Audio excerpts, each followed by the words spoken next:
আর তাহেরপুরে আসছে ওদের জন্য নয়, যেহেতু পশ্চিমবঙ্গে এত লুটপাটের পরেও তাহেরপুরে সিপিআইএম এখনও টিকে আছে এবং পুরসভা দখলে রেখেছে। তৃণমূল যেটা পারেনি, মোদী এসে সেখানে যদি লাল হটানোর চেষ্টা করে, সেই জন্য আসছে। মতুয়াদের নাগরিকত্বের প্রলোভন দেখিয়ে ভোটাধিকার কেড়ে নেওয়ার অভিযোগ। দুর্গাপুরের নরেন্দ্র মোদীকে তীব্র আক্রমণ মোহাম্মদ সেলিমের। এসআইআর আবহে নদিয়ার তাহেরপুরের প্রধানমন্ত্রী জনসভার আগেই নরেন্দ্র মোদীকে কড়া ভাষায় আক্রমণ করলেন সিপিএম রাজ্য সম্পাদক মোহাম্মদ সেলিম। তিনি অভিযোগ করেন, মতুয়াদের নাগরিকত্ব দেওয়ার প্রলোভন দেখিয়ে তাদের ভোটাধিকার কেড়ে নেওয়ার চেষ্টা চলছে। কাজ বাঁচাও, শিল্প বাঁচাও, বাংলা বাঁচাও, এই বার্তাকে সামনে রেখে জেলা জুড়ে বামেদের জাটা চলছে।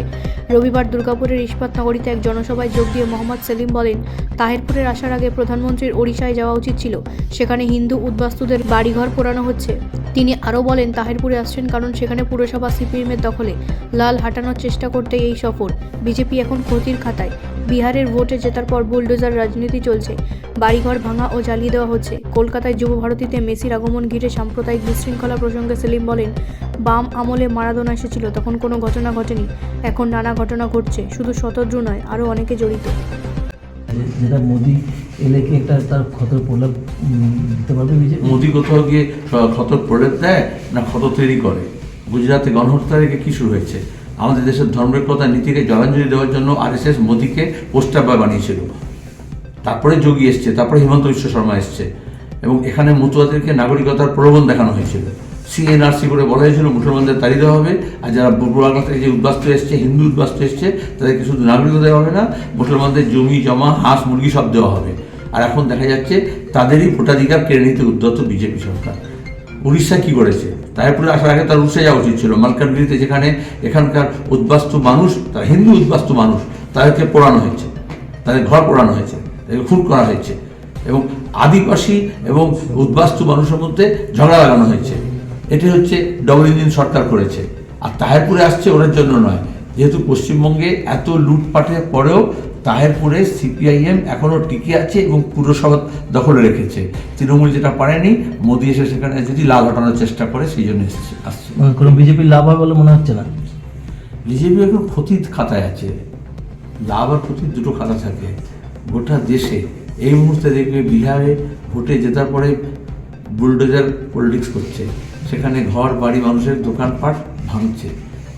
আসামেও তাই করেছে, এবং দিল্লিতেও তাই করছে, রাজস্থানেও তাই করছে।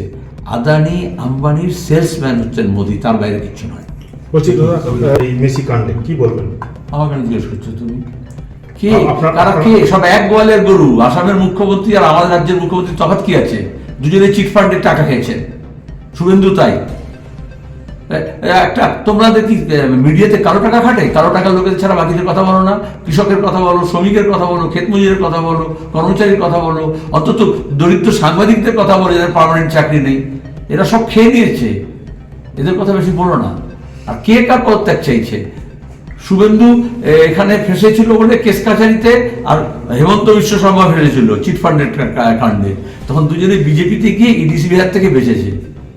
এখন তোমার গিয়ে কি বলে, চালুনি বলছে ছুঁচকে, তোর পেছনে ফুটো। এই সরকার একটা খেলোয়াড়কে নিয়ে, আন্তর্জাতিক মানের খেলোয়াড়কে নিয়ে একটা অনুষ্ঠান করতে গিয়েও কিভাবে কাটমানি খাবে, কিভাবে কালোবাজারি করবে টিকিটের, কিভাবে নিজের ভাইপো ভাইজিকে নিয়ে ছবি তোলাবে, তৃণমূলের নেতা, মন্ত্রী, শান্তি, পুলিশ সব মিলে একাকার। লুটের রাজত্ব চলছে, লুটতন্ত্র একেবারে তলা থেকে ওপর পর্যন্ত। এমন নয় যে শুধু বাংলায় চলছে, গোটা দেশে চলছে।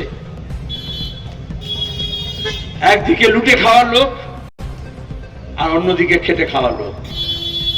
যারা বলে লাল ঝান্ডার শক্তি কমে গেছে, আসলে খেটে খাওয়া মানুষের শক্তি কমে গেছে। খেটে খাওয়া মানুষের শক্তি কি দৈহিক শক্তি কমেছে? না, তাদের খেটে খাওয়ার সুযোগ কমে গেছে, জায়গা, মজুরির জায়গা কমে গেছে, কাজ কমে গেছে। যেখানে শ্রম বিক্রি করবে, যেখান থেকে সে উপার্জন করবে। তাহলে এই যে বাঁচানোর লড়াই, এটা এক একজন মানুষ, গরিব মানুষ, খেটে খাওয়া মানুষ, যে গায়ে গতরে খাটতে চায়, তাকে বাঁচানোর লড়াই। ব্যুরো রিপোর্ট, রাষ্ট্রীয় প্রসার বাংলা।